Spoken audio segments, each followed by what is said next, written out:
So some things that we know. We used to take the derivative of total cost to find marginal cost, which means that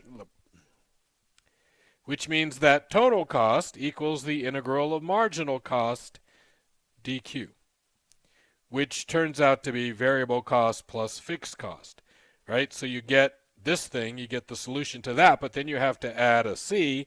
The constant of integration is fixed cost. Is that exciting? No?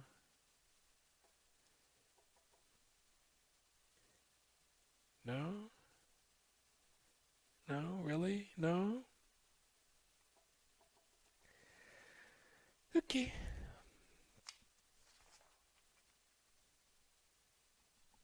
Yep. So you just have to practice, right? You're going to say integral x5 equals 1 over 6 x to the 6th plus c. And you're saying again, how would we find c? Well, we'd have to have more data. We'd have to have a point on the line or some other piece of data that let us solve this puppy to find c. Okay? Good? Good. So you need to, go through and practice. And again, I'm not going to do a whole bunch of examples here because they're just the opposite, right? Even me, I always look at an integral and try to imagine how I would have gotten instead of remembering the integration rules, I usually imagine what the function would have to look like to give that as a derivative, right? No? So if you see, 8x cubed, and that's what you've got, you go, all right, so there has to be x to the 4, and 2x to the 4 would do that. Okay? You can go formula, right? Which would be 1 over 4 8x to the 4th, which is also 2x to the 4th, by using the formula, but I just, it's just my imagination. Yeah. And usually when we're doing integrals, we're doing, more theoretical integrals, okay? Where we're adding stuff up. Okay? So what we want to talk about, which is a little different, is something called definite integrals. Definite integrals are way more fun. Definite integrals are a way to find the area under a curve. So let's say that I have that curve here, right? And I want to find the area in here, the area. Now that's difficult because it's curvy, right? If we had this and said, find the area in the box, well, this times that, right? Length times width. This is difficult. This, though, we can find by using integrals, by integrating. Okay? And we write this out. We put A and B there. Now, A and B are going to be numbers. So A could be 2 and B could be 4. Okay? We excited by that? A could be 2 and B could be 4. And they will be in a second. So, if I put K dx or Kx dx, right? What this turns into is the solution to the integral evaluated at B minus the solution to the integral evaluated at A. Yeah. No. All right. So the integral of a from a to b, this is definite integral from a to b of x dx. Well, what's the integral of x? The integral of x, and what we write this out, we have a little format for writing these things out. Okay? What's the derivative of x? What do you take a derivative of and just get x by itself?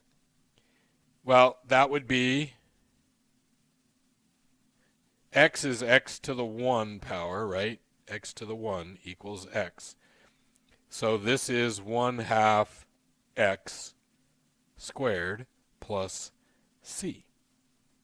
Okay? So now what I do is I say the answer to this, the definite integral from a to b of x dx, equals 1/2 b squared minus 1/2, that's a minus,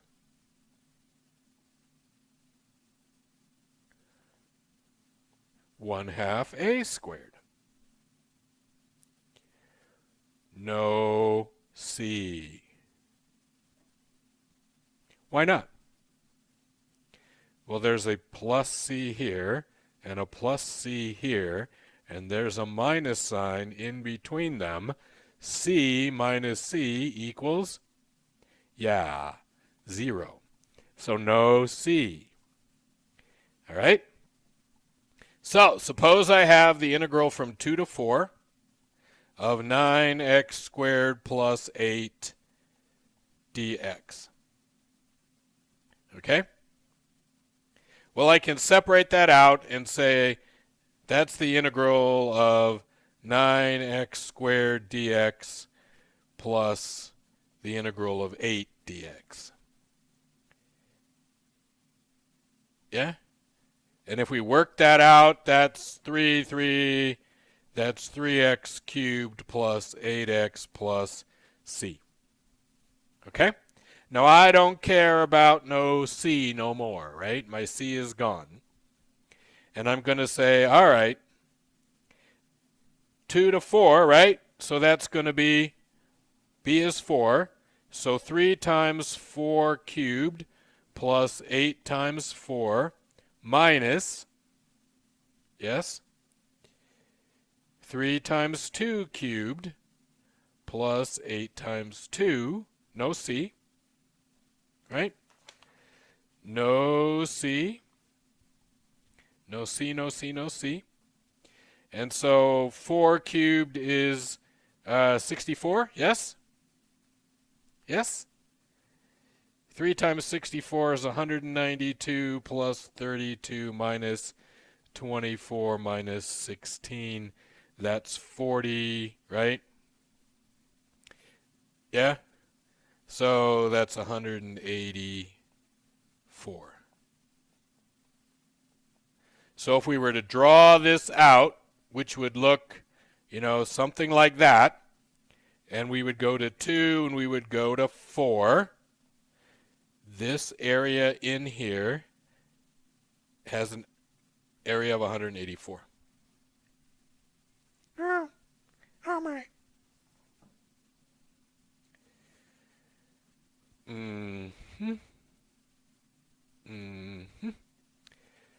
Let's draw a graph. Y equals 5. All right? That's our equation. Y equals 5. Yes? Well, the integral of 5 dx would be 5x. Yes? Plus c. So let's pick 2 points here. Let's pick 10 and 15. So we're going to do, we'll write it over. We'll do a definite integral from 10 to 15 of 5 dx is going to equal what? What's it going to equal? He said, well, it's going to equal 5x, and we sometimes write it this way from 10 to 15. Okay? Now, before we start, let's figure out what this actually is. Because this is a rectangle, is it not? And it's 5 and 5, so 5 times 5 is 25. Okay? Let's see if the calculus tells us what the geometry tells us. So this is going to equal 5 times 15 minus 5 times 10 is 75 minus 50 is 25. Yay? So I can do fabulous calculusing here, and it gives me the area under the curve. Does everybody agree? Okay. So we're going to use this in several ways. For example,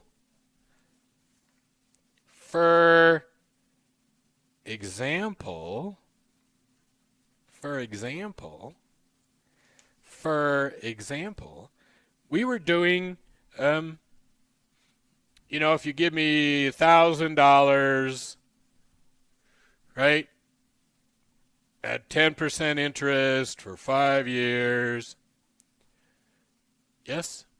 Well, that's discrete compounding. In other words, I get paid every 5 years. So I only collect interest every January 1st.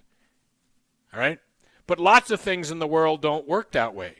Population growth doesn't work that way. Population growth is continuous. Continuous.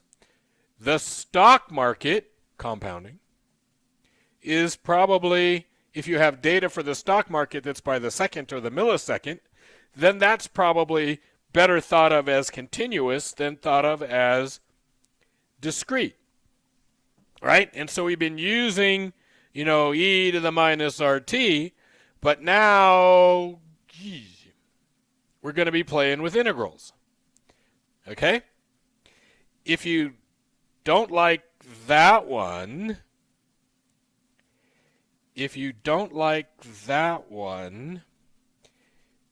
do you know what this function is?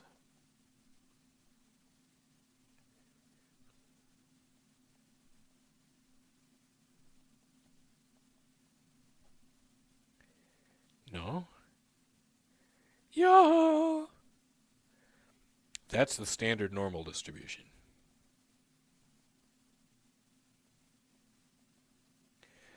The actual normal distribution is this. But we don't ever do this because we hate this.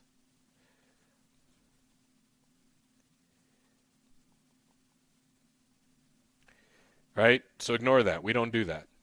We do the standard normal. The table in your book is for a special normal distribution. In your stat book is for a special normal distribution called the standard normal distribution.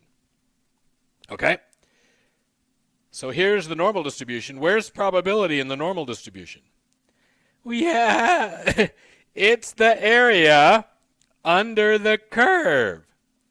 So that's 0. This is x. The standard normal distribution, standard normal, has a mean of 0 and a standard deviation of 1. Okay? So to find the probability between, your z, right? That's actually your z that you've calculated when you did your z. Oh my goodness. Oh my goodness.